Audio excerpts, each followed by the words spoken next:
Почитувани гледачи, добра вечер. Среда е 19 часот и 15 минути. Вие сте со Трета порта, политички интернет магазин кој ви ги пренесува најинтересните коментари и анализи од светот на интернетот. Во оваа емисија имаме три главни теми. Првата се разбира нападот врз полициската караула во Гошинце.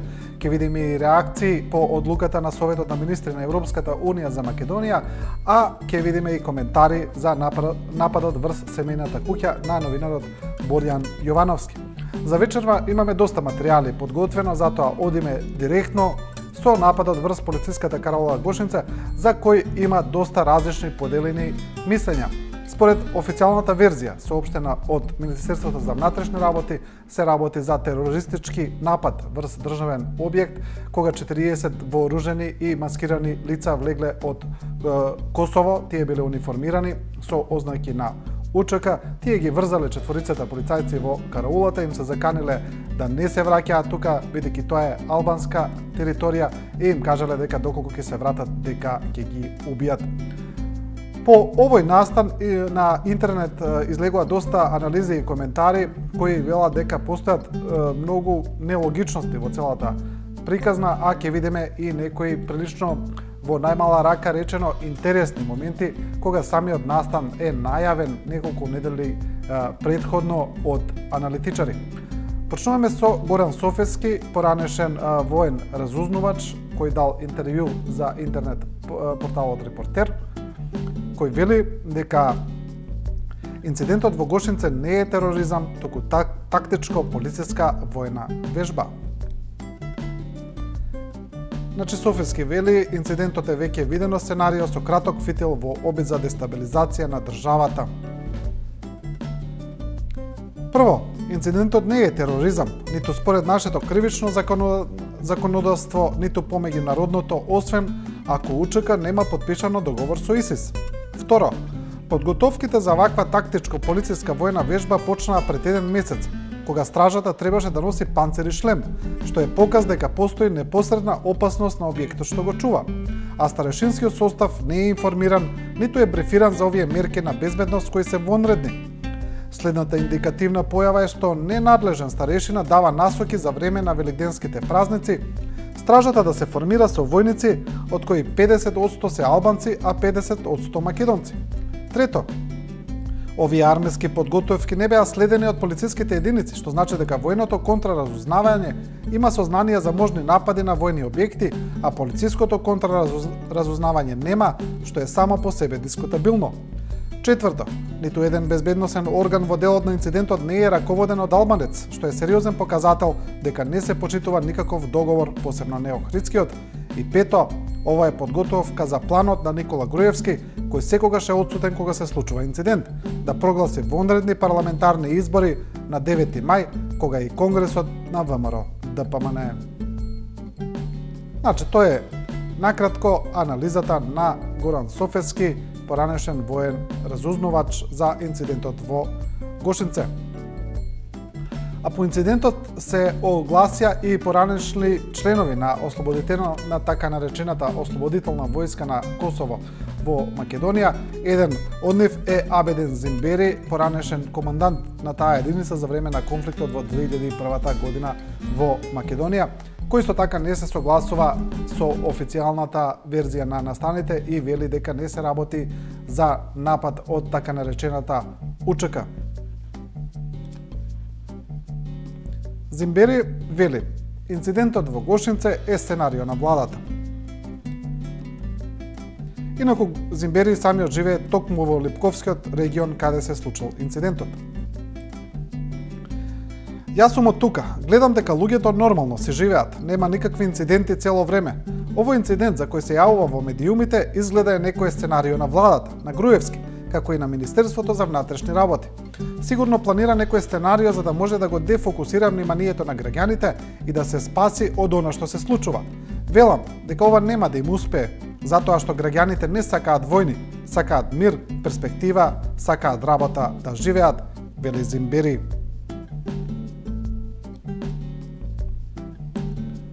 На Facebook се огласи и поранешниот пратеник на СДСМ Јани Макредули, кој вели дека по ваков сериозен терористички напад е евидентно немање на засилено полициско присуство околу важни државни објекти, што не е случај кога има протести или некои други настани. Макредули вели: кога штрајкуваат стечајците околу влада и собрание, има куп полиција, возила. Сега точак пред влада можеш да врзеш, никој нема. И уште некој ќе ви поверува за конструкциите. Само да не испадне како приказната со детето волк, што се зезало. И тука ќе видиме некои коментари. Еве еден од Facebook корисниците вели: ај они што се будали и прават невидени будалаштини, ама криво ми е што мислат дека ние сме будали. И уште еден вели: зошто 5-6 драмски актери не се обличат во црно и не го окупираат паркот пред собрание и да прогласат држава?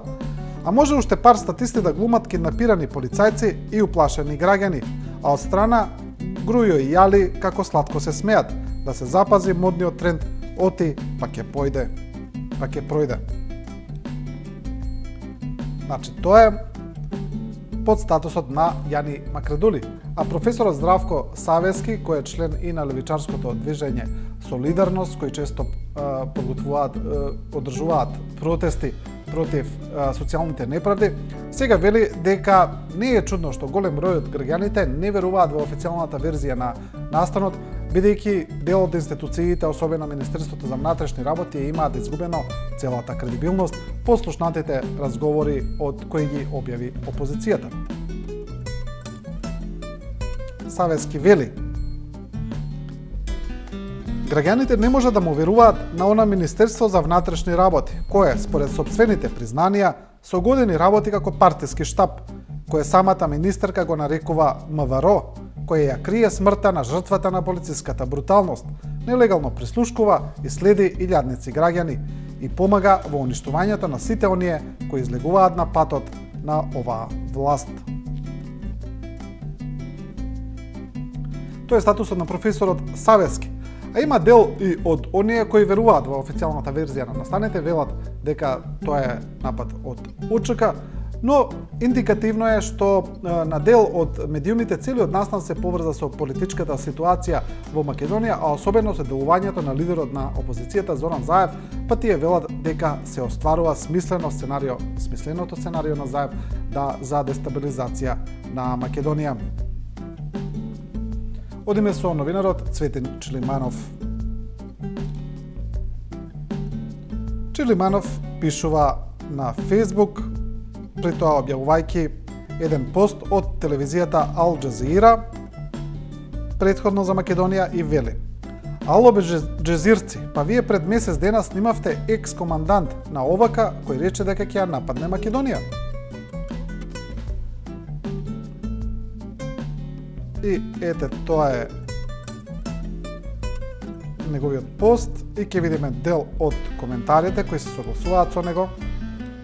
Еден вели: Заев и Шекеринска уште не дале изјави за талибанската телевизија. При тоа се мисли за телевизијата Ал Джазира, против која може слободно да се каже огромен дел од медиумите во Македонија поведува антикампања, откако за неа интервју даде лидерот на СДСМ Зоран Заев.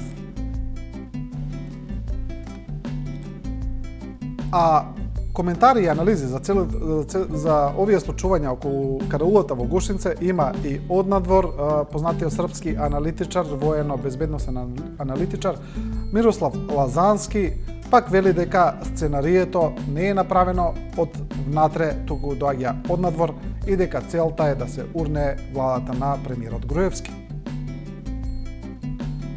Еве, ова е тој пост, објавен на српски медиуми, тука се разбира на српски, јас ќе ви го преведам. Значи, насловот е дека Лазански вели дека налогот за нападот врз Македонија дошол од Вашингтон. И еве дел од неговото мислење, сега јас директно ќе ви го преведам. Лазански вели: се зависи од тоа што ќе им каже Вашингтон. Ако на Вашингтон му одговара нестабилна состојба во Македонија, тогаш тоа ќе се повторува. Лазански вели дека нападот на албанците, кој според Македонското Министерство за внатрешни работи е терористички, може да биде директно поврзан со намерата на Вашингтон да ја спречи реализацијата на гасоводот Турски тек, позади кој стои Русија.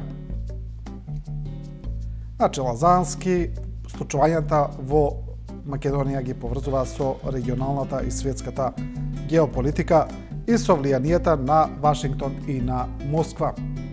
Она што е доста индикативно, како што кажав на почетокот на емисијата и интересно, е тоа што дел од аналитичарите и дел од политичките партии го предвидоа нападот во Гошинце, но она што навистина зачудува е една, речиси, неверојатна случајност да еден од тие аналитичари го предвиде точниот број на луѓето кои ќе учествуваат во нападот недели пред да се случи. Значи, пензионираниот професор Иван Бабановски, кој е поранешен разузнувач, изјави за медиумите и еве тоа е документирано. Пред неполна недела Бабановски изјави: 40 на ветерани кај Липково ќе фингираат судир. Како што кажав, зачудува бројката, точната бројка на луѓе кои учествувале во нападот која е погодена од професорот Бабановски. Пред неполна недела за Вести онлайн, Иван Бабановски, поранешен висок функционер на разузнавачката служба на СФРЈ, а потоа професор на Факултетот за безбедност во Скопје, изјави дека на територијата на подрачјето кај Липково има група од 40 на униформирани и вооружени ветерани на Ослободителната војска на Косово, кои треба да фингираат вооружен судир во Скопско-Кумановското подрачје по нарачка на првите луѓе на владеачката структура во Македонија. Значи, навистина интересна коинциденција, што е погоден точниот број на напаѓачи врз караулата во Гошинце, како да се разбира и самиот настан. А целиот настан не го предвиде само професорот Бабановски, го предвиде и Стојанче Ангелов од партијата Достоинство, кој ова го изјави на еден од неговите собери, на еден од неговите протести, кој рече дека оваа група е финансирана внатре од Македонија и дека целта е да се исценира вооружен судир. Да ја видиме видео изјавата на Стојанче Ангелов. Некој во нашата држава направил монструозен план за предизвикување на меѓуетнички судир во Македонија. Знаете сите дека пред околу еден месец имаше соопштение на ООН со кое што повторно се заканува. Имам информации дека се дадени 2 милиони евра на албанци кои што немат врска со учека, на криминалци кои што денес се наоѓаат во Липковскиот регион.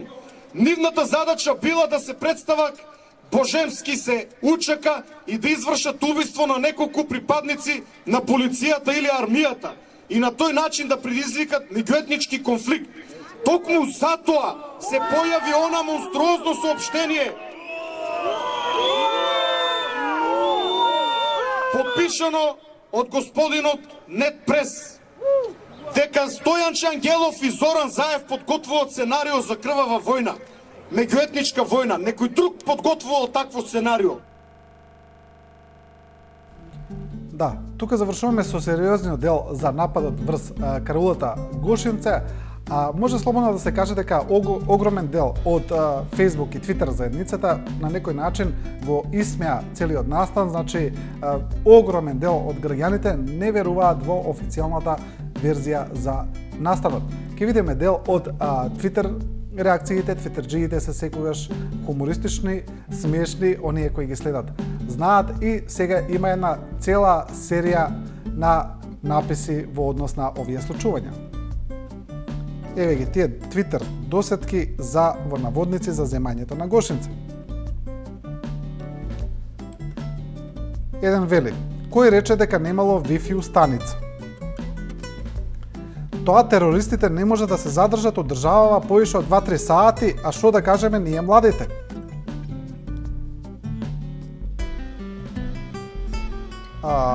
Ке видиме други. Видете што ни се дешава од државата. Терористи, инвазија на вонземјани и поход на човеколики рептили, а вие на бомбите на Заев ги слушате. Бруки. Ги врзале сите цајкани осим еден. Тој станал и ги одврзал сите. Па човечки да им се даде шанса да се одврзат. Ај сега сите да признаеме дека ги имаме најфините терористи евер. Ни те тепаат ни ништо, само идат и ти велат добар ден и те врзуваат. Пошто меѓуетнички судар е толку 2001, се надевам дека владата има испланирано нешто помодерно, како например вонземјани ја нападнаа Македонија. Странски служби преслушкуваат, странски завземаат полициски станици, во Македонија од службите работи само пајак службата. Ете, тоа е дел од тие Твитер досетки, а ги има толку многу што би можеле целата емисија да ја пополниме со нив, затоа ќе прочитам само дел од нив. А Советот на министри на Европската Унија вчера усвои заклучок за Македонија, во кој повторно се изразува сериозна загриженост за политичката криза. Но меѓу главните пораки на министрите, на европските министри, е дека е потребен политички диалог, дека опозицијата треба да се врати во собранието, тамо да се оформи анкетна комисија, но и дека институциите мораат сериозно да ги испитаат и истражат наводите за криминал кои се слушаат во снимките кои ги објавува опозицијата во така наречените бомби. Еве ќе го видиме тоа соопштение. Ова е еден дел од написите во медиумите. Европската Унија длабоко загрижена и бара истрага за содржините на разговорите од бомбите. Советот изразува многу сериозна загриженост поради влошувањето на ситуацијата во земјата, особено во владењето на правото, фундаменталните права и слобода на медиумите, кои се во срцето на демократската вредност на Европската Унија и нејзината политика на проширување. Советот очекува итно да се најде трајно решение и да се спроведат мерки за тоа решение. Советот бара од сите инволвирани страни да влезат во конструктивен диалог и да ја вратат довербата во институциите преку соодветни политички чекори. Сите обвинувања треба да се истражат од страна на релевантните власти, вклучително и обвинувањата за можните злоупотреби кои се објавуваат, се вели во соопштението на Европската Унија.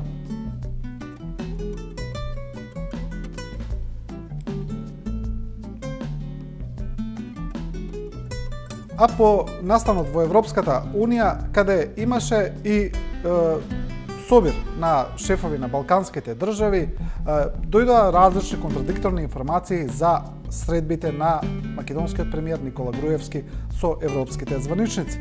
Имено дел од медиумите изјавија дека таму премиерот Груевски се сретнал со еврокомесарот за проширување Јоханес Хан, додека според официјалната агенда тоа воопшто не беше најавено и се гледа дека таква средба немало. Она што новинарите го приметија дека премиерот Груевски и Јоханес Хан се сретнаа во едно разминување, може да се каже спонтано, и дека тука разменија неколку зборови, што дел од медиумите во Македонија го толкуваат како официјалната средба. Може да се каже дека шефовите на државите, на останатите балкански држави, има пленарни средби, дека тие се сретнаа со високи европски званичници, додека македонската делегација се сретна само со претседателот на Европската народна партија.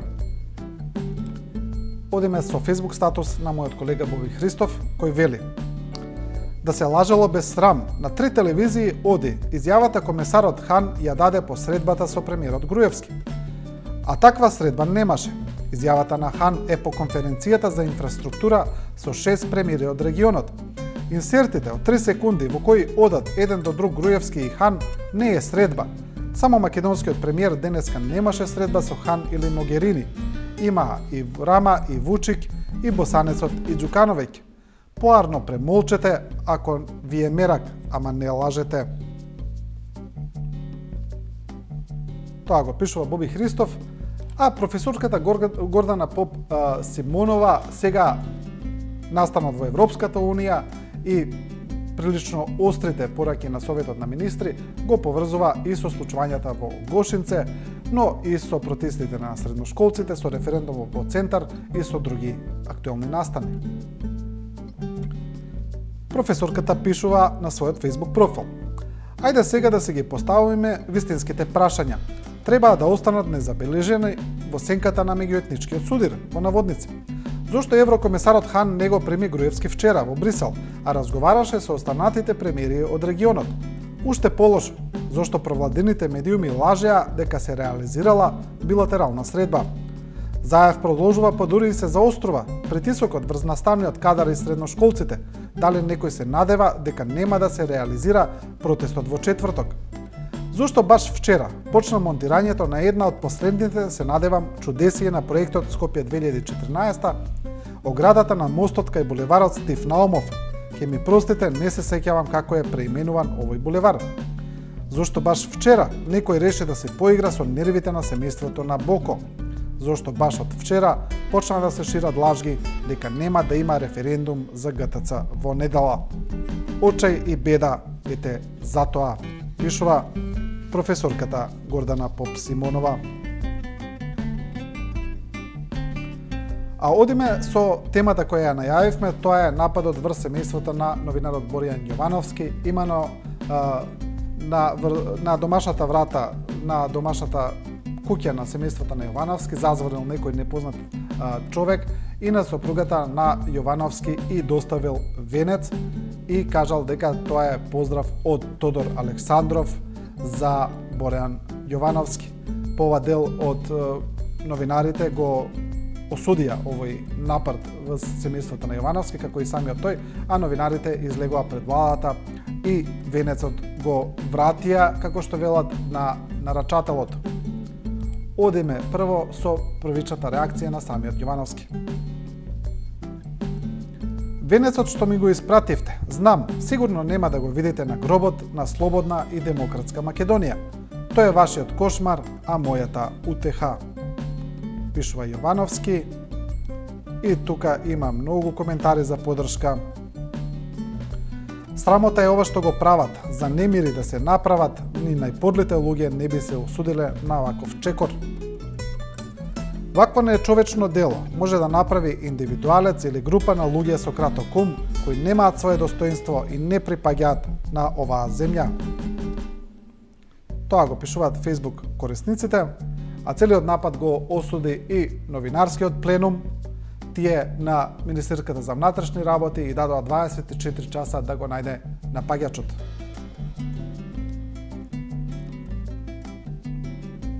Јанкуловска во рок од 24 часа да ги пронајде испраќачите на погребниот венец, вели новинарскиот пленум. Овој умоболен чин, кој длабоко го потресе семејството на нашиот колега и сите членови на новинарскиот пленум, го сваќаме како мафијашка порака од фамилијата што ја владее Македонија до критичките медиуми и новинари, што не очекува сите поред ако и се спротиставиме на власта. Медиумите под контрола на режимот на Груевски со денови објавуваат пропагандни памфлети полни со омраза и повик за линч против нашите колеги, новинари, членови на новинарскиот пленум и авторите на критички текстови, поради што сметаме дека сносат директна одговорност за ваквите грозоморни закани. Се вели во соопштението на новинарскиот пленум, а инаку настанат го осуди и владеачката ВМРО ДПМН. Тие испратија соопштенија во кое се вели дека ВМРО ДПМН ги осудува заканите против новинарот Боријан Јовановски. ВМРО ДПМН го осудува настанот на кој новинарот Боријан Јовановски е изложен. Вакви настани за ВМРО ДПМН се целосно неприфатливи и штетни, како лично за новинарот Боријан Јовановски и неговото семејство, така и за целокупната атмосфера во државата. Во последните месеци видовме повеќе настани во кои новинари беа изложени на местенки, смени од позиции во нивните медиуми, забрани на емисии, физички напади и навреди. Сето тоа штети на новинарството, но и на државата, се вели во соопштението на ВМРО ДПМН, во кое се повикуваат институциите да го истражат настанот. Она што е интересно и индикативно е што ВМРО ДПМН ја употребува терминологијата настан, а не напад врз Боријан Јовановски, врз семејството на Боријан Јовановски.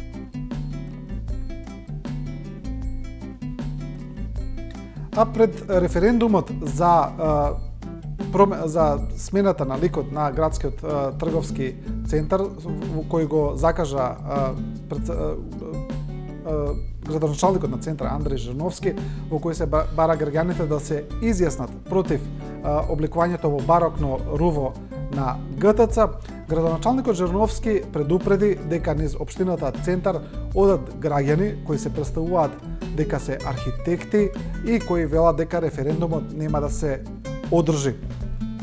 Според Жирновски, ова е сценарио на власта со кое треба да се минира референдумот и е продолжение на случувањата во општината Центар по гласачите од Пустец и сите други притисоци. Жирновски вели, направен е повторен обид за измама на гласачите, а тоа е саботирање на референдумот. Интересно е дека истите оние кои му кажувале на граѓаните дека референдумот е откажан и невалиден не се од Скопје, туку се од други градови и се носени со автобуси за да не бидат препознаени. Сакам со жалење да констатирам дека оваа стратегија на власта е лоша. Јас побарав да не се оди со обструкции, тие може да го кажат своето мислење, но не да се попречува учество на граѓаните, вели Жирновски.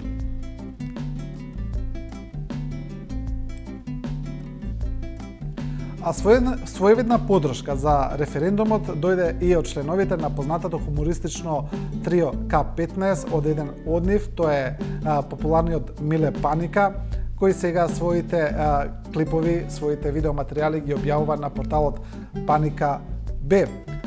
Во еден од своите алтер ега, во еден од своите ликови, Миле Паника сега порачува да се излезе и да се гласа за ГТЦ. Да го видиме тоа видео. Акција. Добар ден, јас Можицу од Охрид, ама Скопје имам тука братот Чичка, стално доваѓам и кај него одам, ево денеска дојдов се загинав. Градов се изменал, то барок, то споменици, Можит и убаво све, ама ја ќе дојме ние, немојме да го познаеме градов. Единствено што остана како ориентир вака за мене што е градскиот трговски центар. И се и него ако го изменат, ако од градски трговски го направат селски трговски, што правиме бе ние? Ние огрикјани што правиме и други немој да се ориентира човек. Затоа ќе апелирам да се излезит на референдумом, па кој како сакат. Градски трговски сакат нешто поинаку, нека го прават. Тоа е од мене, јас вака што можам да ви кажам, као старо охриѓанец, другото го оставам на вас. Ви благодарам многу на вниманието и да дојте Охрид. Да се ископите малу, цените ќе бидат приступачни и така. Пријатно. Тоа е популарниот Миле Паника со порака за референдумот за градскиот трговски центар.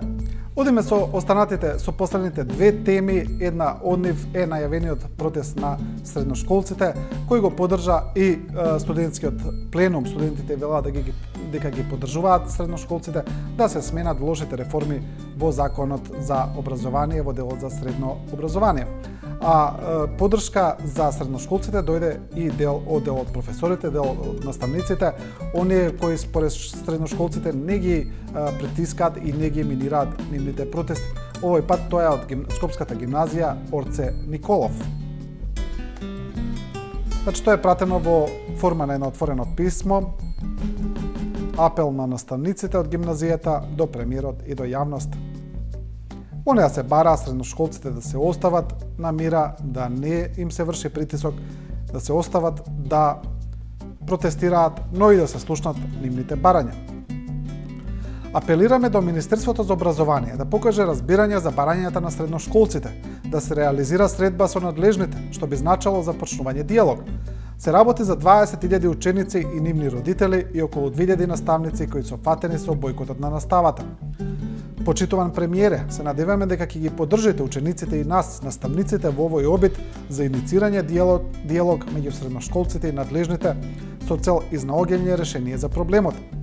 Напоменуваме дека се работи за специфична возрастна група, адолесценти, која во овој случај од страна на надлежните се постапува со ист третман и методи како да се возрастни. Најголем број од овие ученици се малолетни, во најчувствителни години во својот развој и ваквиот третман и притисок на кој се изложени предизвикува стрес што трае повеќе денови. Сето ова ќе предизвика специфични последици во нивното формирање како личности и други посериозни психолошки последици со кои ние како возрастни, а и како општество ќе треба да живееме и да се справуваме во иднина. Тоа е пораката од професорите од гимназијата Орце Николов.